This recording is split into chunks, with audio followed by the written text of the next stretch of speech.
Bienvenue chez Automobile de l'Est. Je vous présente la dernière arrivée, une Hyundai i30N Performance, 275 chevaux. Elle vient juste d'arriver chez nous. C'est un modèle 2018 dans un beau petit gris avec un beau toit panneau, un magnifique aileron brillant en plus à l'arrière qui lui va super bien. La voiture est posée sur 4 ressorts avec 4 jantes au Z, donc ça lui donne un super style. Et elle a aussi deux petites canules à l'arrière sur la ligne d'origine. Et vu que c'est une 109 décibels déjà à la base, donc la version qui fait le plus de bruit, ça doit chanter, mais de toute façon on va la démarrer tout à l'heure. On va commencer d'abord par faire un petit tour esthétique extérieur. Après on va faire les jantes, les pneus. On va checker l'esthétique intérieure et on finira par tout ce qui est option équipement de la voiture. Et après on va voir ce que ça donne aussi sur la route. N'hésitez pas à mettre un petit pouce bleu, à liker, à vous abonner à notre chaîne. C'est la meilleure récompense pour nous et en plus c'est complètement gratuit pour vous. Alors pour l'extérieur, on va commencer par la face avant. En plus c'est un gris super clair, ça pardonne rien. On va juste voir, ouais, effectivement. Alors les petits impacts. Hop, je fais une petite mise au point si j'arrive. Pas évident. Je recule un peu peut-être. Voilà, là on voit des petits impacts. Donc tout ça c'est des chocs graviers. Forcément quand la voiture roule, hein. C'est pas un véhicule neuf. Donc sur le gris ça ressort beaucoup.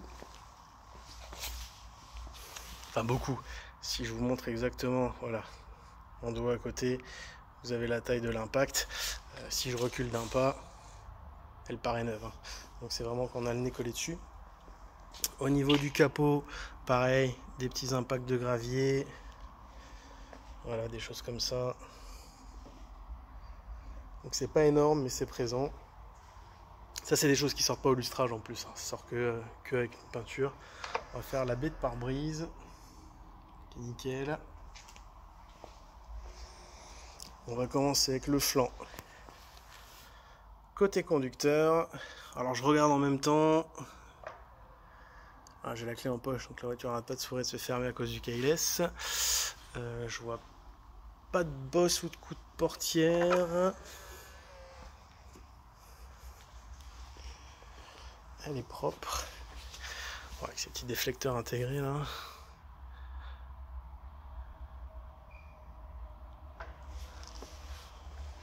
De ce côté elle est nickel.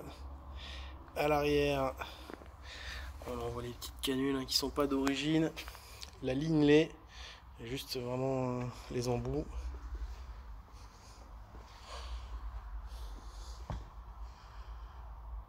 Hyper classe.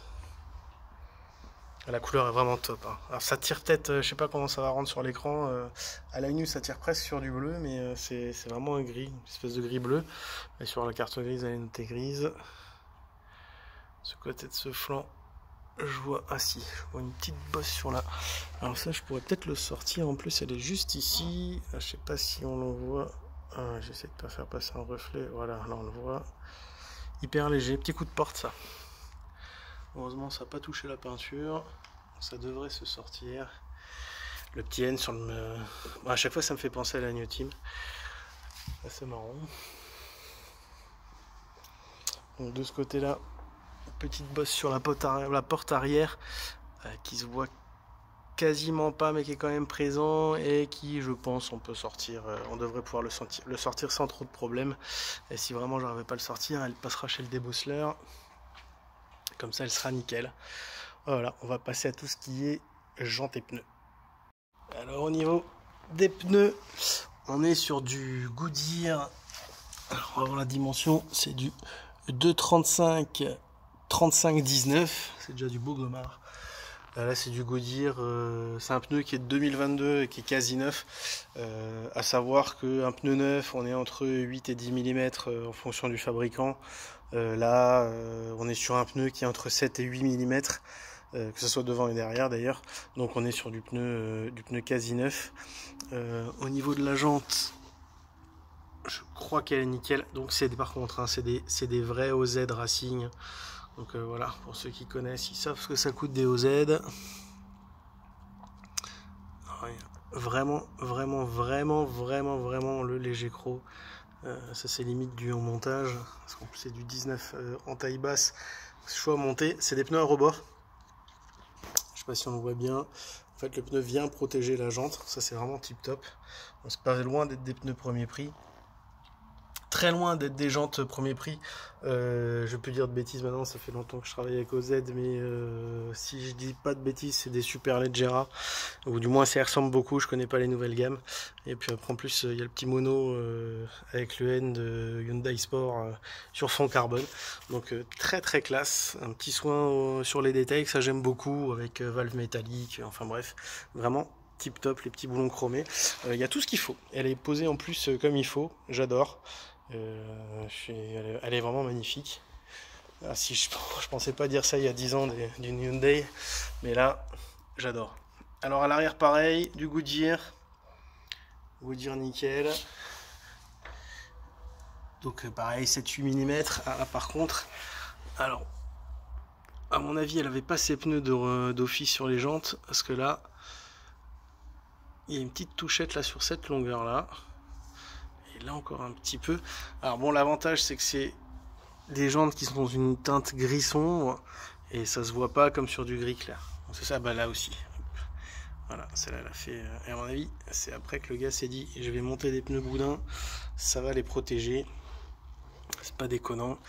On va regarder aussi les freins. Après, on va faire le tour, on va regarder les freins. La voiture, on va le faire tout de suite.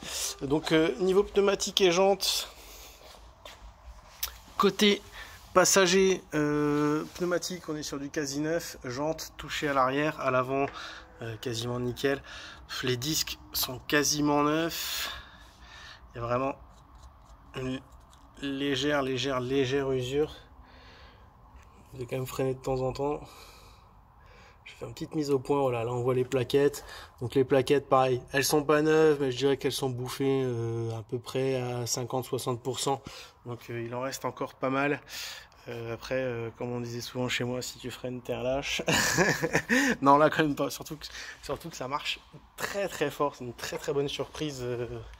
Je vois là sous la bâche, on a une 308 GTI qui sort normalement 272 chevaux. C'est pas possible qu'il y ait 3 chevaux d'écart, c'est le jour et la nuit, quoi. C'est un truc de dingue. Elle, c'est vraiment un vrai monstre, et surtout que le châssis qui était développé avec Loeb, hein, Sébastien Loeb, on sent que c'est une caisse de rallye. À conduire, c'est phénoménal. Voilà, je peux le dire, je suis tombé amoureux de cette voiture, alors que je pensais pas que c'était possible, même si Hyundai a fait de très gros efforts ces dernières années, mais là ils ont fait très très très fort. Elle est vraiment tip top. Alors au niveau de la jante, elle est nickel. Pour les freins, les disques sont encore en meilleur état qu'à l'avant, pourtant ils étaient pas loin du neuf. Et alors niveau plaquettes, bon, il y a plus de matière à l'arrière qu'à l'avant. Je vais juste remettre un petit coup. Voilà. Hop. On va essayer de faire la mise au point. Ouais, voilà. Là, ici, il y a plutôt 30-40% d'usure. Donc pareil, il n'y a rien à prévoir au niveau ou des plaquettes ou des disques. Il y a de quoi rouler tranquillement. Tiens, ça, j'avais pas vu. Hop. Alors là, il y a un accro. Donc c'est un caillou qui a dû taper. Du coup, ça fait une petite infiltration de flotte, et en fait c'est sur le pare-pierre. Donc c'est le plastique transparent qui est là.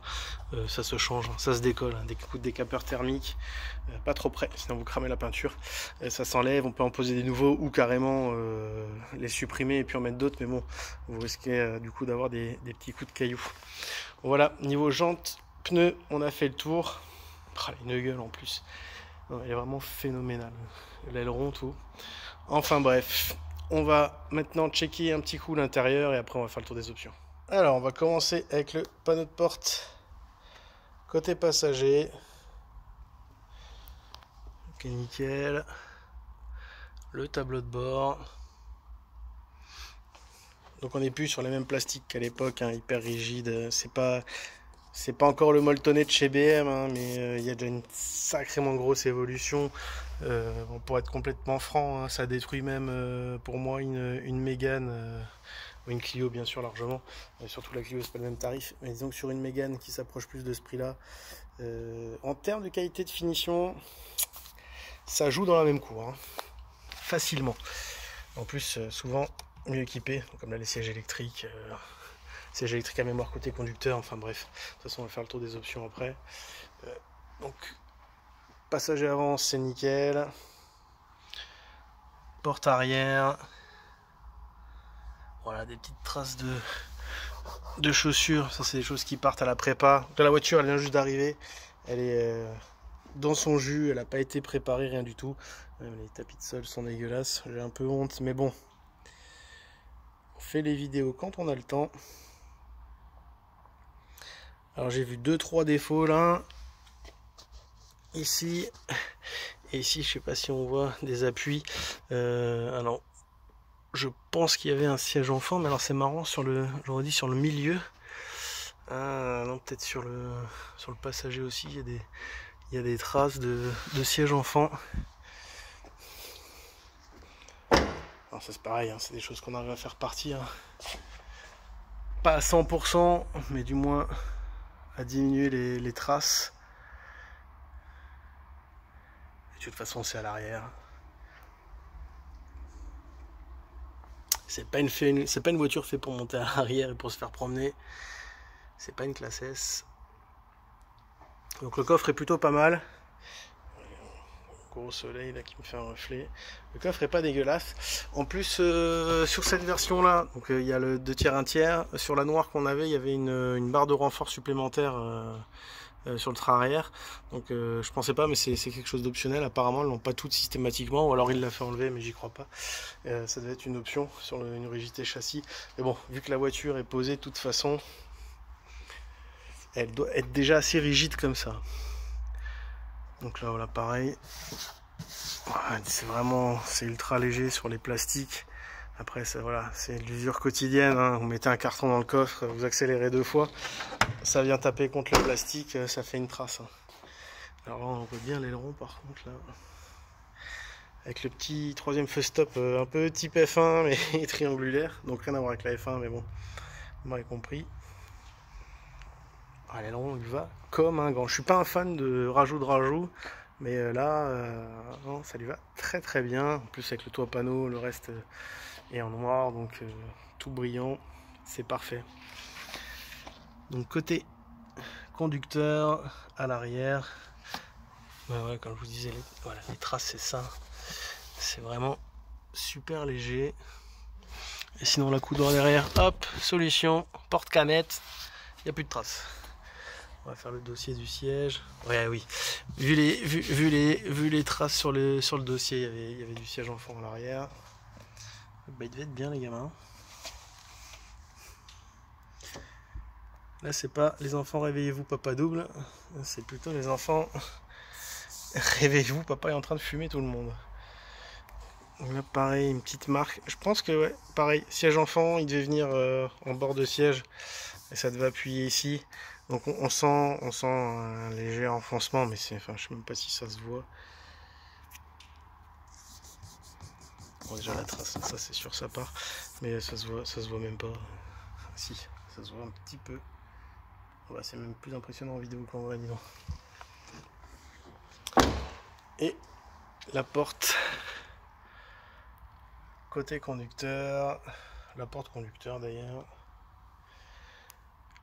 Un petit tour sur les commodos, siège à mémoire, de mémoire, rétroviseur électrique rabattable, tout ce qu'il faut. Donc là forcément trace de chaussures, ça c'est un classique côté conducteur, le seuil de porte, et surtout on va faire le siège.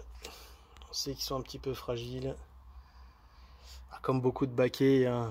Surtout que là en plus espèce de tissu alcantara, c'est hyper fragile, et là il vieillit plutôt bien. Et en général c'est ici, donc il est très rigide, il est nickel. Voilà, la seule usure qu'on a, c'est la dépigmentation de la surcouture. Ça c'est sûrement frottement ceinture ou avec le jean en montant descendant.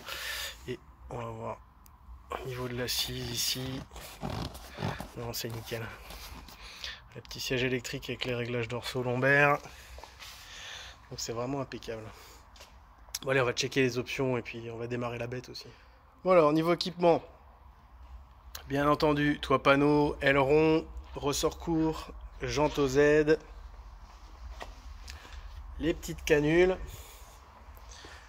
le keyless, donc on appuie ici, la clé dans la poche, ça ferme la voiture, rétroviseur électrique rabattable, on appuie ici, ça ouvre la voiture, et là, les beaux petits feux LED, c'est de la LED je crois, c'est pas du xénon là-dessus, bah non, si c'était, on va faire un petit retour, mais logiquement, si c'était du xénon, il y aurait un cache avec un lave-phare. Là, il n'y en a pas, donc c'est que ça doit être de la LED. Ça m'étonnerait que ça soit de l'halogène. Je pense pas. Elle a les radars avant,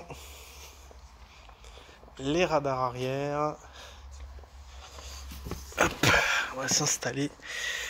Donc le volant perf, la petite musique, le siège qui s'avance pour les réglages.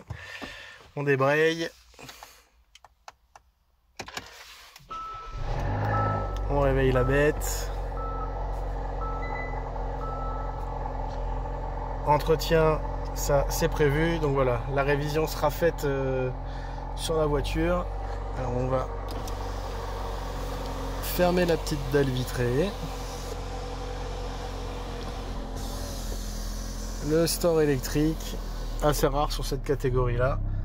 Donc là elle nous finit le cold start, elle est en train d'un peu descendre. Est-elle une M3 ou une M4? On a la zone protégée, la zone de chauffe. Ah oui, là, elle rentre en résonance. Oh, c'est vraiment sympa. Donc le multimode. Donc voilà, le normal. Le mode éco. Alors, je ne comprends pas à quoi ça peut servir. Le mode normal, le mode sport. Et là, le mode N.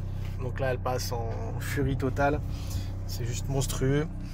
On l'a déjà dit, les sièges électriques à mémoire, sièges qui sont d'ailleurs aussi chauffants, ainsi que le volant qui est chauffant. Frein à main manuel, ils ont vraiment pensé aux gens qui aimaient conduire. Même si aujourd'hui c'est compliqué de faire des choses comme ça. Donc là elle a 61 000 km, elle a tout ce qui est navigation, radio, média, donc Bluetooth téléphone, Bluetooth forcément audio, donc Spotify, tout ça vous pouvez passer dessus. Je veux pas dire de bêtises. Donc le mode N, ça c'est Gran Turismo. En plus c'est assez marrant, c'est présenté un peu comme les anciennes GT. Donc là on a tout, la force léger, donc latéral, frontaux, c'est génial. On peut tout custom, voilà. Mais moteur, réglage régime, son échappement, c'est top. On peut aussi jouer avec le châssis. Donc on peut avoir une conduite tout à fait classique comme un mode normal, mais une sonorité, une dureté de volant par exemple sportive. Donc on peut vraiment s'amuser à paramétrer sa voiture comme on veut. Ça c'est un truc assez ouf. Donc il y a le DAB dessus apparemment, parce que là elle me marque le DAB. Et ok, je pensais qu'elle avait un CarPlay. Et je sais plus. Dans le menu guidage rapide, Apple CarPlay, elle l'a pas, je crois. Non, elle l'a pas, donc il faut l'activer, je pense, si on le veut dessus. Alors, elle est déjà bien équipée. Clim auto Bizone avec synchronisation, bien entendu. Deux prises 12 volts, plus l'USB, plus le jack. C'est suréquipé. Voilà, bien sûr, on peut couper les radars de recul, le start and stop. Donc, les sièges volants chauffants, on a déjà dit. Je vais tenter la marche arrière, voir si, voilà, et en plus des radars, elle a la caméra.